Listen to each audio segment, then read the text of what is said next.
Hi. Hi. Are you at a restaurant? And I was not getting under the test of the luxury like she ordered.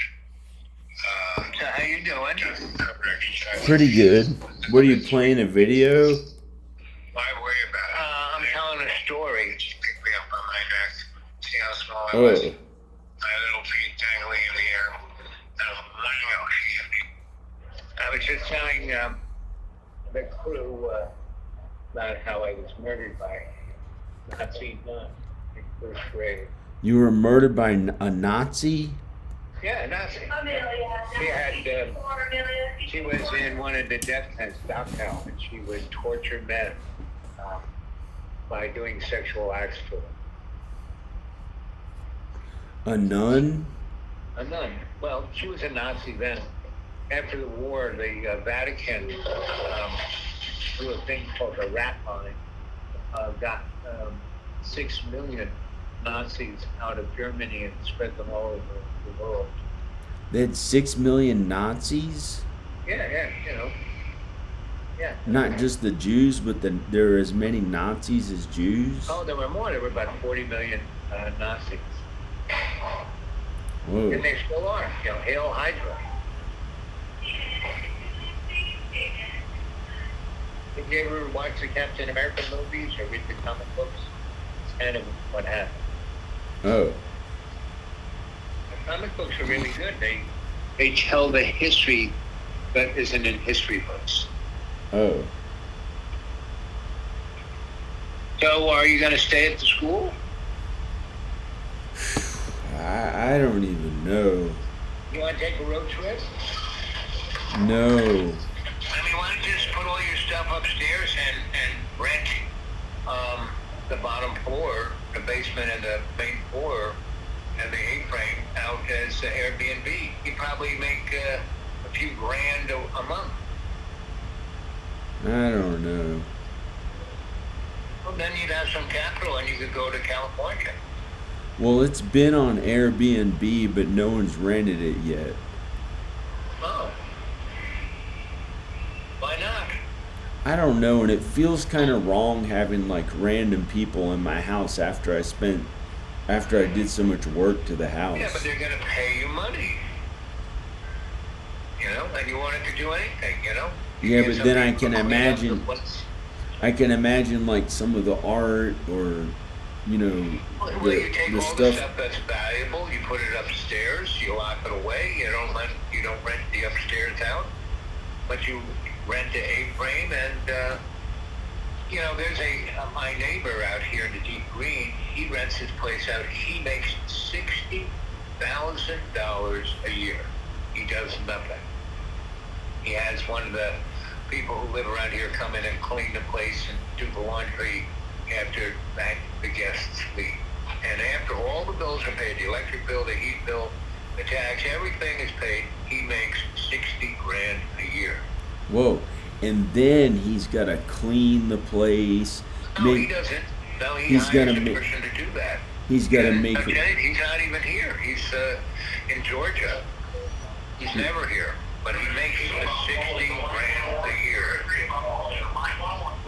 16 grand a year? No, 60. Well, that's more than this place would rent for right now.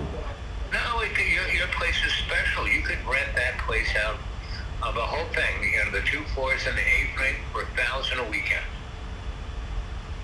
I don't know, but the thing is with Airbnb around here, unless it's in a really big city, it's harder to find people to rent like only like a few days or like a day People here want, and there. Roanoke is a place that people they're coming to all those colleges for meetings and for weddings and for all kinds of events. There's a lot of things going on in Roanoke that people come for a few days, and you could rent it. You could do well, and then you could go to California. And John, when you go to California, if you leave, you shouldn't move all your stuff. You should just get on an airplane, you and a little bag of what you really need, and go there and basically look to get a job. Become an extra. For the first, just to check things out, just to just make a little money to stay there and see what you really want to do there, instead of moving everything there and then having to figure out what you're going to do with it all. That school is an extraordinary. There is no other place like it on the earth. People would love to stay there for Airbnb. Yeah. Do some advertising on your YouTube. You get about 100 people to watch every show you do, or more. You just start, doing. It's like a, what do you call it when you prepare a house to be shown?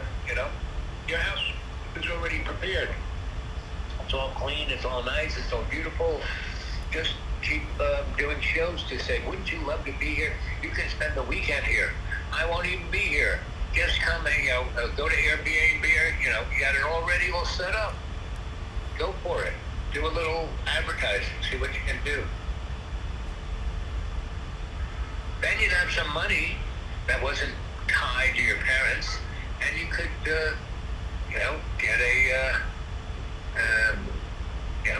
get a life. Yeah, but my dad might buy the house because it's so cheap. I mean, because it's like a mansion. It's as big as a mansion on 9 acres. I know you could have that. And it's only, it's the price of a. Easy. It's Easily get 1,000 It's a beautiful place. People would love it. All the woods up there to walk around and relax. You got it all set. Yeah, but it's the price of a regular little 3-bedroom ranch in Roanoke because the value of real estate went way up. It went up 55%, and since I bought the house, and so it's the price of like a little 3-bedroom in Roanoke, 3-bedroom ranch. Your place is even specialer than the average 3-bedroom. I mean, there is no other place like the school. So you really, really, really should, not just stay. I mean, if you want to stay there, it's a great place to stay. It's heaven, So enjoy it. Enjoy what you're doing. Yeah, but I have to work. Don't let your situation make you feel bad. Yeah, I'd like to just stay here and do whatever I feel, and. But you can't do that. You can't do that. I have to work. No, you don't. You could just rent that place for the weekends, right?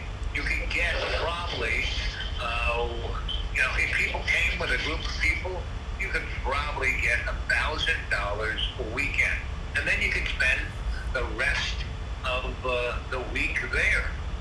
It sounds like it in theory, but I just don't like those people showing up at my house who I don't know well enough. I'd have to know them. Bottom line, they're not going to stay there long enough to mess it up, right? I'd have to know them really well, like and you. Basically, your house is the upstairs, right? The basement and the middle floor and the A-frame that you rent out, And then you could have a nice little revenue stream, and you could do whatever the heck you want to do. Meaning, I have an extraordinarily limited revenue stream. I live on $400 a month, and yet I can do whatever the heck I want to do. And I, everyone around me constantly thinks I'm a millionaire, and I'm not, because everyone said, "Well, you don't worry about anything. You're not, I said, "Well, I've got nothing to worry about." Because I don't own anything, I don't have anything, don't have any investments, don't have anything to worry about. Everybody around is trying to be rich. They're all worried about everything. That's all they talk about is what they worry about. Do you still have a hippie school bus like from the 70s? No, I got rid of that. Did it have a wood burning stove in it? Yep. It had a wood burning stove. Yeah, Did it have beds in it? Did it have? Across the country twice, and I went all over. And I went to I don't know, maybe 50 different festivals in that bus. Whoa. How much did you originally buy it for? What year did you buy it? I bought it in '93 in Asheville, North Carolina from a lesbian mechanic who worked for the Asheville School District fixing up school buses. And she had a side business where because those school buses, even if they're in great shape, after X amount of miles, they have to be retired. So she would buy them for nothing, fix them up on the inside, and sell them. And I bought that school bus for $2,200. And it had all of about 50,000 miles on it. It was probably about 8 years old. It was in great mechanical shape. And first I drove it up to Madison. I was working for the DOT. They were building the I-26, and I was helping to negotiate the everybody being kumbaya. Did you get a bunch of where the highway was going to be? Did you get a bunch of young? I took it on the road. Did you get a bunch of young hippies and play like the Partridge Family and play guitar and sing? No, didn't do that. No. But I did go around the country to different places that I was asked to demographically look at. And I would stay there and meet a lot of people and have lots of adventures. Just like 32 times she threw me out of school, each of those times I had an amazing adventure. You know, the time you came and got me out of Roanoke, when I was being with a transgendered lady. But it felt like you were hurting my body to be close to you. Oh, well, that is what you thought was happening. It really wasn't, but what I'm saying, every time because you were were big. Frustration, because you were big. Had a great time. The first time you did it, when the girl from Russia came back, and I made you that beautiful dinner for you guys, and then you went upstairs, and all you could do was complain about her vaginal hair. And no. Yeah, that she came down and you were all upset about her vaginal hair. No. Yeah. She's not my wife. And then you threw me out. And she was out in the cold in She her said flat, that. She said that about herself. That's how I knew. Smoking cigarettes. She said that about herself. She's not my wife, so I didn't like her habits as the things she talked about. My wife is different. I like her. I really like my wife. I like Danica. But just because your second wife was your best wife doesn't mean that somebody else. She wasn't my best wife. She was my second wife. She was my twin flame. My other three wives, they were the best they were. They weren't like my second wife at all, but they were the best they were. That's why I was with them, because they were the best at what they were doing. But maybe you'll finally get to be with your second wife in heaven. No, I'm still with my second wife in my heart. She lives in my heart, as do everyone I love lives in my heart. Can you hear her voice? Oh yeah. I have a conversation with, like I have a conversation with God all the time. Do you hear her voice every day? Well, when I talk to her, yeah. Does she tell you to do things and you have to do them? No. No. Okay. She tells me, we have a conversation. Just like when I talk to God, God doesn't tell me what to do. We have a conversation. Yeah. He doesn't say, go do this. No. We have a conversation. We talk about things. I usually have a question, and then we talk about it. Same with Jesus, Jesus says, Jesus is more someone I kind of have an idea of what is expected, my relationship with Jesus. So I understand that, basically, my relationship with Jesus is I talk to Jesus when I need to forgive people or forgive myself or forgive a situation. When I let my thoughts get the better of me, I talk to Jesus and we talk it out. Okay. And that's what Jesus is my relationship with Jesus is to understand forgiveness, right? And my relationship with God is to experience and But how do you know if manifest Jesus? love. How do you know if Jesus hears you, or you're talking to somebody else, or a demon tricked you, or something? Well, Jesus, I mean, both God and Jesus are very specific and very particular. You know, when I'm talking to Jesus and we're talking about unconditional forgiveness, I know it's Jesus and not somebody else. Because the other real way I know, if I'm talking to anybody else, it's a thought, right? When I talk to Jesus, it's a feeling, right? I can feel it inside of me. Right? Same with God. I talk to God, it's a feeling inside of me. When I talk to Okay. anybody else, it's just a thought. And thought is an almost erroneous thing. It's not really real. It's an illusion. Whereas God and Jesus, they're not illusions. Yeah. So that's how I know the difference. Okay. And it's also something if you do in a regular manner. I mean, I talk to God and Jesus hundreds of times a day, so that's a continual thing. And the more I try to do it more and more because the more I am in connection with God and Jesus, the more I'm going to be in connection with God and Jesus. The more and more I do it, the better and better I get. And that's all I need to be is my best. The more I talk to God and Jesus, the more I become my best. Good. Yeah, it is good. And so I can forget no matter what happens. I don't have to worry. No matter, I could worry about the state of affairs of the world, but I don't. I could worry about my little deep green, all of the cockroaches moving in and doing all the crazy bullshit they're doing. And I could be annoyed by it, and I am often. But when I talk to Jesus and God about it, I put it in perspective, and it's not that important.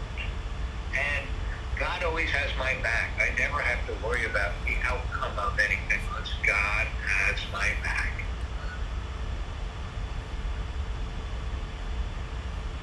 So Yeah. that's kind of how I roll. That's what it is.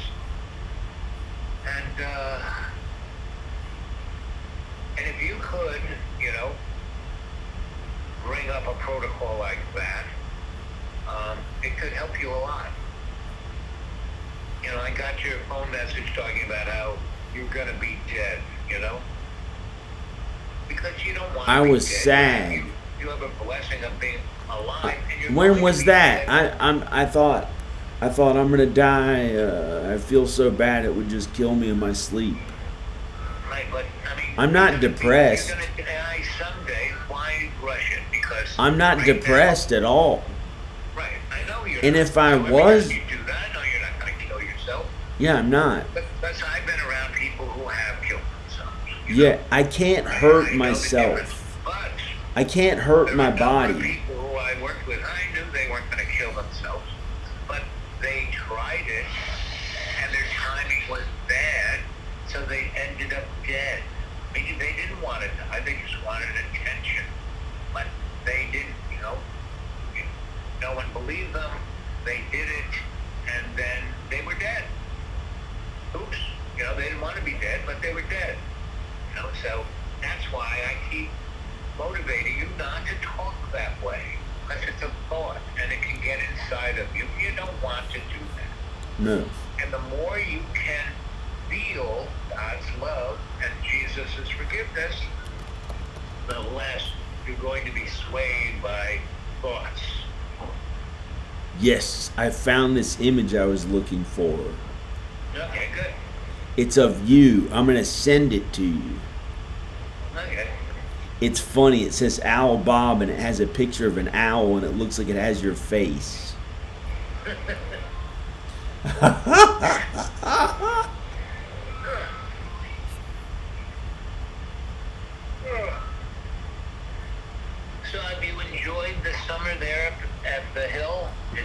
beautiful. The view out Um, of your little porch in your apartment upstairs is yeah, always I beautiful. I found a little squirrel outside who's friends with me, or he recognizes my voice, and so I put a bunch of little nuts out there for him to eat. Well, that's nice.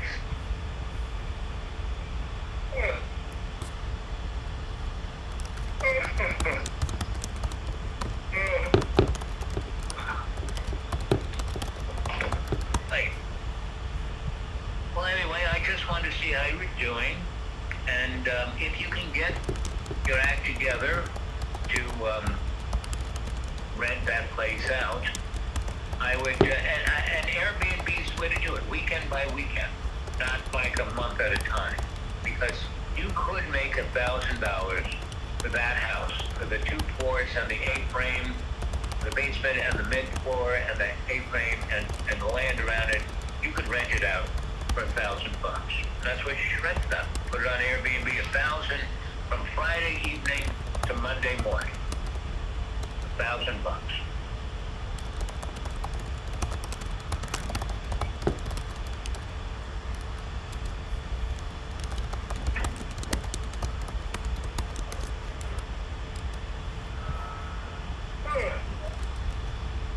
Well, buddy, I'm glad you picked up your phone, and I have to get on to my next two appointments. So I'm going to say see you later, and hope you're well. And, I'll talk to you soon. I mean, I'd like to come and visit if that's okay. Okay. In a few weeks, I'll come and visit. So you stay well, my friend. This picture's so funny of you looking like an owl. You texted to my phone. I emailed it to you. I try and send it to my email too, because sometimes my phone, for some reason, doesn't show me. It'll say that I received an image, but then it won't show it to me. I emailed it to you. Should I send it to your phone too? Yeah. You know, send it to my email. Let's see Yeah, what yes, rate. it's on your email. Okay, let's take a It look. says Owl Bob, and it shows a little owl with your head. And it has, and I made the eyes look like an owl's eyes. Oh, there you go. There, see it?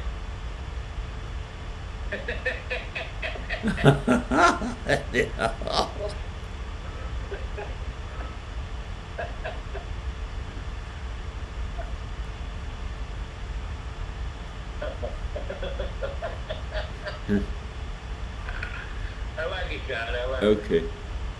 Yeah, it's good. I can make other ones. I'm good at Photoshop. I can kind of, if I really spend a bunch of effort on it, I can do like a photorealistic painting in Photoshop. But I haven't quite done one that good yet. But I think after doing Photoshop since like the year 2000, and my grandmother Nornie taught me how to do art when I was a little boy, so I can probably do some really amazing, like photorealistic looking stuff almost if I spend the effort on it. But it's how much does it pay? You know, are you going to spend 3 weeks making a masterpiece with all your effort and all that, willpower and patience and trying your best to do it, and then how much money does it make?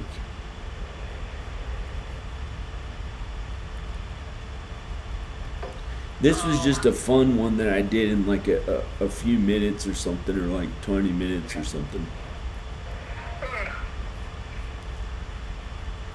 Well, okay. Well, like I said, I gotta go. And thanks for the image. That was kind of cute. I'll see you later.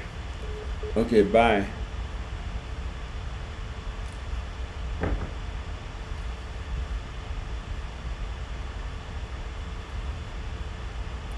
Okay.